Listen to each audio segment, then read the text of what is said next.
துலாம் ராசிக்காரர்களை பொறுத்த வரைக்கும் இந்த தடவை தொட்டதெல்லாம் துலங்கக்கூடிய காலகட்டமாக முதல் ஒரு 5 மாதம் இருக்குது.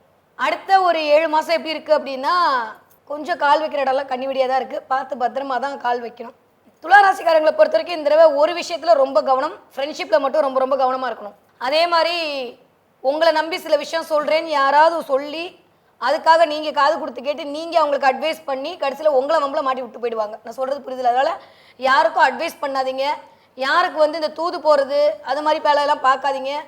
தேவையில்லாமல் உங்கள் பேரில் யாராவது கடன் வாங்கி கொடுன்னு சொல்லி உங்களை மேனிப்புலேட் பண்ணி கடனை வாங்க வச்சு அதுக்கப்புறம் உங்களுக்கு கடனை உங்கள் பேரில் கட்டி விட்டு போகிறதுக்கான வாய்ப்புகள்லாம் இருக்குது. இதில் கொஞ்சம் கவனமாக இருக்கணும். எது சூப்பராக இருக்கும் அப்படின்னா, நிறைய துலாம் ராசிக்காரர்களுக்கு நகை வச்சிங்கன்னா நகையை மீட்டெடுக்கிறதுக்கான வாய்ப்புகள் இருக்குன்ற 2ஆம் இடத்துக்கு குரு பார்வை வரப்போகுது.